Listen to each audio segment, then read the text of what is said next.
Do të vjemi tani me tjera informacione, do të flasim për sektorin e turizmit, por specifikisht edhe për preferencat e shqiptarve ku i kalojnë pushimet ata jashtë vendit. Në një linë drejt për drejt, kemi zotin Besnik Vathi, ekspert i turizmit, operator turistik. Zoti Vathi, përshëndetje, mirë se erdhët. Përshëndetje dhe mirë se u gjej. Ta nisim bisedën me preferencën e shqiptarve për të pushuar jashtë. Realisht, ne kemi shumë turistë që vinë në Shqipëri, por referuar shifrave të paktën të 2024-ës, edhe shumë shqiptar largohen për të pushuar jashtë vendit. Këtë vit si është tendenca? Është e njëjta situatë, pasi të njëjtët faktorë që kanë qenë gjatë vitit kaluar janë edhe gjatë këtij viti. Pra fluturime më të shumta, mundësi më të shumta për të lëvizur jashtë vendit, edhe me çmime më të lira për arsye të fluturimeve direkte në shumë destinacione. Këto janë faktorë që kanë bërë që edhe shqiptarët vetë të lëvizin më shumë jashtë vendit, jo thjesht për të pushuar, por edhe për turizëm, për të shijuar, për të zbuluar vende të reja, për të kaluar një fundjavë apo një javë gjatë punës së tyre, gjatë kohës së tyre, për të parë vende të reja. Pra si thash, këtu bëhet fjalë që nuk është se nuk kanë ku të shkojnë shqiptarët brenda vendit, por është e natyrshme, është në natyrën e njeriut që të lëvizësh, të vizitosh vende të reja, të shkosh të vende të tjera, dhe natyrshëm edhe të huajt vinë e vizitojnë vendin tonë, vinë për pushime apo për turizëm, për zbulim të Shqipërisë. Është natyra e njeriut. Çmimet, zoti Vathi, si janë krahasuar me një vit më parë? Nëse ne do i referohemi çmimeve... Flasim për, marim kështu si referencë, marim se referencë atë pushimin tradicional, klasik, një javor, apo mbas edhe 10 ditor. Nëse ne do të diskutojmë çmimet e pushimeve, gjatë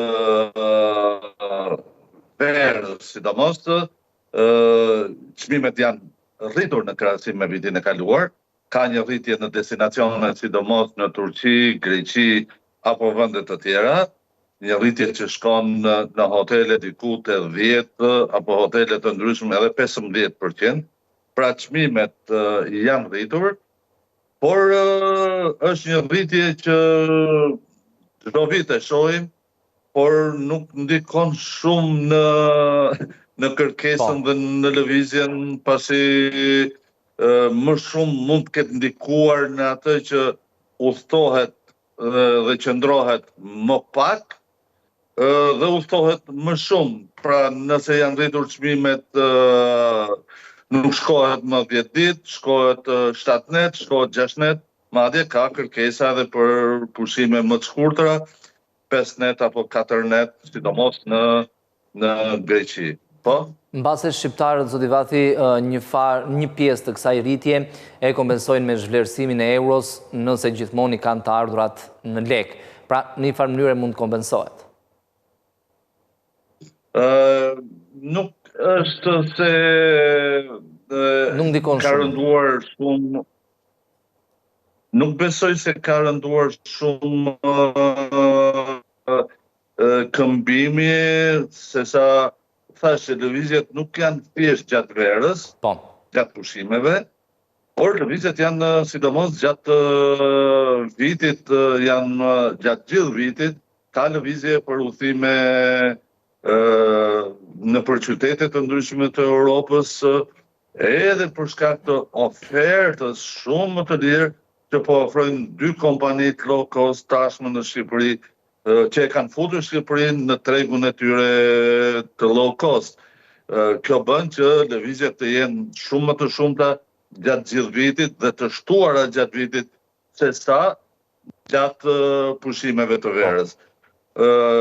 Pushimet e verës janë ato lëvizjet klasike, siç e përmendët, një javë apo 10 ditë apo 5 ditë apo 4 ditë, por lëvizjet gjatë gjithë vitit janë më të shumta dhe në destinacione shumë më të ndryshme se sa lëvizjet gjatë pushimeve të verës. Dhe biletat e avionëve janë aq të lira sa që më lirë është fluturimi nga Tirana në një qytet apo kryeqytet evropian, se sa nga aeroporti për të shkuar, çmimi i taksis. Pra, aq lira janë çmimet dhe aq shumë i leverdis tashmë shqiptarëve. Madje është ndoshta edhe le të themi e shpikur nga ne një lloj udhëtimi brenda ditës që shkohet në mëngjes, vizitohet qyteti dhe kthehen në darkë. Roma mund bëhet shumë thjesht. Vetëm Roma bëhet thjesht, po përveç Romës është Bari, është Venecia. Pra ka disa aty ku ka fluturime në mëngjes apo që ka fluturime 2-3 herë gjatë ditës, çmimet e ulta kanë bërë që të ketë lëvizje të organizuar madje apo edhe të vetë organizuara nga vetë turistët, një lëvizje që sinqerisht nuk e shohim nga vendet e tjera drejt Shqipërisë apo drejt vendeve të tjera, drejt Romës, sinqerisht një lëvizje që është e veçantë, por e lirë dhe vizitohet një vend si Roma, Venecia, si tham, Vjena, vizitohen për një periudhë gjatë ditës. Zoti Vathi, destinacionet kryesore të shqiptarëve, cilat janë për gjatë këtij sezoni veror? Flasim destinacionet për të pushuar, vjon të jetë Turqia së bashku me Greqinë?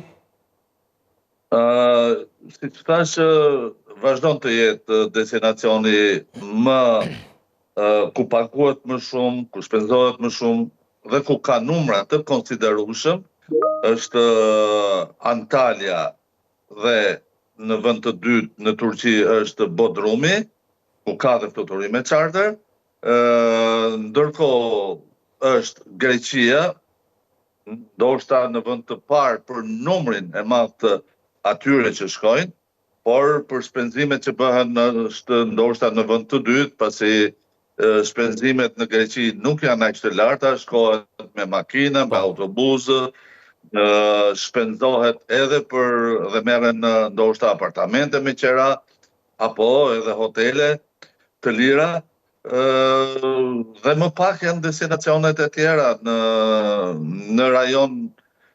Nuk mund të themi se ka numra të mëdhenj, pasi çmimet në vendet kufitare si në Maltëzi apo Kroaci gjatë verës rriten dhe tendenca nuk është të shkohet për pushime në plazh lart, po tendenca është të shkohet poshtë edhe nga ana gjeografike. Dhe vendet të tjera në Itali ku mundësitë me fluturime janë të lira, si në Puglia, në Sicili, në Rimini, apo edhe në pjesën perëndimore të Italisë. Pra, apo edhe në Rivierën franceze në Nice, duke shtuar më pas edhe Barcelonën, Costa Bravën, rrotull Barcelonës, apo dhe vendet të tjera, madje duke shfrytzuar edhe kompani low cost në Spanjë, shkohet edhe deri në Ibiza apo Palma de Mallorca. Madje edhe në ishujt Tenerife. Zoti Vathi, Greqia, ne e dim Turqia ka atë turizmin all inclusive apo ultra all inclusive. Greqia ka filluar të ndryshojë në drejtim, pa ofron edhe Greqia një ofertë të tillë në mënyrë që shqiptarët të njëjtën gjë që gjejnë në Turqi, ta gjejnë edhe në Greqi. Tu është ai raporti cilësi çmim apo e njëjta moll nuk kushton njësoj si në Turqi edhe në Greqi. Çmimet në Greqi janë shumë më të larta për cilësitë të njëjta të ofruara në Turqi. Pra nëse ne do të kërkonim një hotel all inclusive apo ultra all inclusive në Greqi, pagesa për të njëjtën cilësi shërbimi do ishte ndoshta 30, 40 edhe 50% më e shtrenjtë në Greqi se sa në Turqi. Edhe duke pasur parasysh që duke shkuar në Turqi shkohet edhe shpenzohet edhe më shumë duke fluturuar, duke shpenzuar për transportin ajror. Kjo bën që Turqia të vazhdoj të mbetet destinacion kryesor ku shpenzohet më shumë, pasi si thash, raporti cilësi çmim është më i përshtatshëm në Turqi se sa në Greqi. Edhe Greqia i ofron të gjitha cilësitë e shërbimeve, por zgjedhja dhe buxhetet apo mundësia për të gjetur edhe me buxhete të lira është më e madhe në Greqi. Është më e madhe pasi për të shkuar në Turqi së pa ku duhet shpenzosh për fluturimin 250 deri në 300 euro. Ndërkohë kur në Greqi mund të shkosh edhe me autobus dhe mund të kërkosh edhe apartamente me qira, pra me një buxhet të lirë mund të shkosh në Greqi. Dhe ajo segmenti është më i gjerë dhe zgjedhja është më e madhe në Greqi se sa në Turqi. Pra si thash, në Turqi duhet ta fillosh me fluturimin 250, ndërkohë kur në Greqi mund ta fillosh me çdo buxhet. Po. Zoti Vathi, vite më parë Egjipti, Sharm el Sheikh kanë qenë destinacione të preferuara të shqiptarëve, madje ka pasur edhe fluturime charter. Këtë vit si është situata? Ka ndikuar konflikti fillimisht midis Izraelit dhe Hamasit në Gaza dhe së fundmi midis Izraelit dhe Iranit? E vërteta është që edhe nga viti në vit ka pasur fluturime, por nuk ka qenë në ato numra që të përballohet një destinacion me fluturime charter gjatë gjithë sezonit veror. Pra, ndoshta para se shqiptarët të fitonin të drejtën për të lëvizur në Europë pa viza, ku ishte me detyrim për caktim vetëm të zgjidhje ato vende ku nuk kërkonin viza, në atë kohë ndoshta ka qenë në ndër destinacionet e kërkuara dhe të preferuara dhe të mundshme për të realizuar me fluturime charter. Por zgjedhja e madhe që kemi me fluturimet low cost, me mundësinë pa viza, bën që të gjenden destinacione të shumta, të shpërndahet në më shumë destinacione dhe disa destinacione të kenë të pamundur të mbajnë numër të konsiderueshëm pushuesish që të kenë të mbajnë fluturime charter gjatë gjithë sezonit veror. Nuk besoj se ka qenë gjendja e luftës Izrael apo Izrael-Iran nuk ka ndikuar. E vetmja gjë që mund të ndikonte do ishte nëse sezoni drejt me fluturime drejt Dubait të ishte sezon i përshtatshëm. Por tani gjatë verës edhe vajtjet në Dubai janë shumë më të ulta. Shumë vap. Dhe nuk është se ndikohen shumë. Ka ndikuar lufta vetëm në anën e kundërt.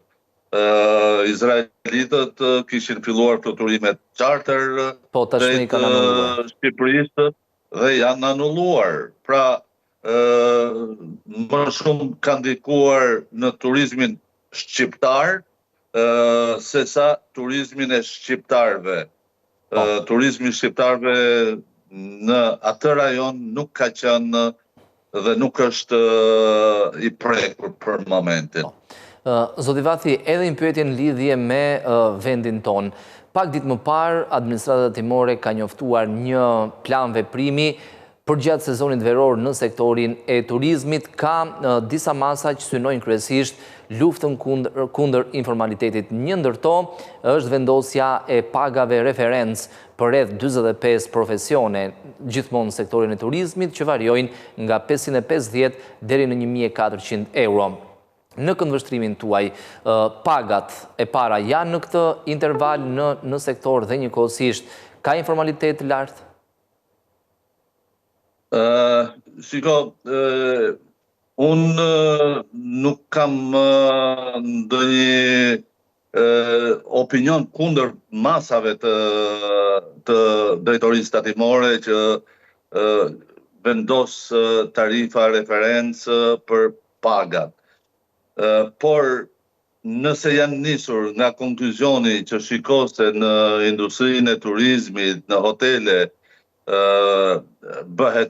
ka informalitet shumë të lartë, ndoshta këto janë konkluzionet e gabuara.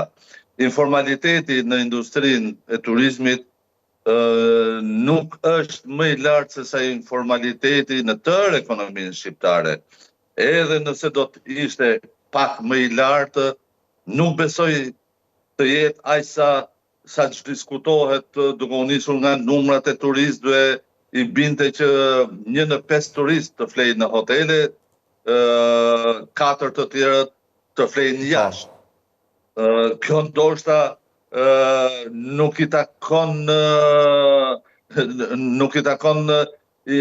është një konkluzion i gabuar, pasi jo të gjithë ata 11 apo 12 milion janë turistë. Së pari duhet të saktësojnë numrin e turistëve. Pra, së pari herë të saktësojnë numrin e turistëve, pastaj të nxjerrin konkluzionet që ka informalitet të lartë apo të ulët apo më i lartë. Sepse duke u nisur nga numri i turistëve që raportohet 11-12 milion, i bën që në Shqipëri ka informalitet diku ke 90% në industrinë e turizmit. Pra, ky është ai konkluzioni i gabuar që bën që të ndërmerren ndonjëherë masa edhe të nxituara, edhe të pa diskutuara me grupet e interesit, pasi sinqerisht në këtë industri mund të ketë edhe paga të tilla sa që janë referencat, madje edhe shumë më të larta se sa që janë referencat. Por nëse ne do të vendosnim një shifër, le të themi 70.000 lek për kamarierin, mos harrojmë që kamarier nuk ka vetëm hoteli që pret turist.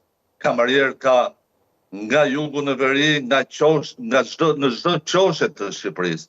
Dhe nëse biznese të vogla, biznese që me zor mbahen, do jenë të detyruar të raportojnë për kamarierin, e sa po marrë në punë 70.000 lekë, që në këtë moment biznesi e ka të pamundur të jetoj. E ka të pamundur të jetoj duke i thënë që shiko se kamarieri rroga më ullët do t'jetë 70. Nuk mundet do të që biznesit t'i kërkohet në një kohë kur,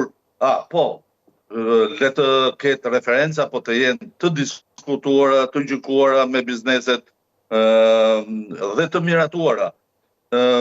Mund të ketë kategori të ndryshme pune brenda kamarierit, brenda kuzhinierit, të cilët mund të kenë paga të larta dhe nuk ka pse të limitohen në 45 dhe duke qenë aq të larta sa që i kam parë. I gjithë problemi... Sinqerisht, nëse do të aplikohen këto tarifa, do të ketë edhe pasoja të tjera i qik të pakthyeshme. Së pari njerë do të rriten çmimet. Mos harrojmë që nëse ka informalitet edhe në paga, nuk shkon i tërë ky informalitet në fitimet e bizneseve. Shkon edhe në çmime, shkon edhe në kostot më të ulta, që do të thotë edhe kontratat tek hotelet, kontratat e lidhura me turoperatorët e huaj, janë lidhur mbi bazën e atyre kostave të mëparshme. Nëse sot do detyrohen të raportojnë paga të rritura, kostot do rriten, çmimet do duhet të rriten, kontratat janë tashmë për gjithë vitin dhe do të krijohen problematika në kontrata.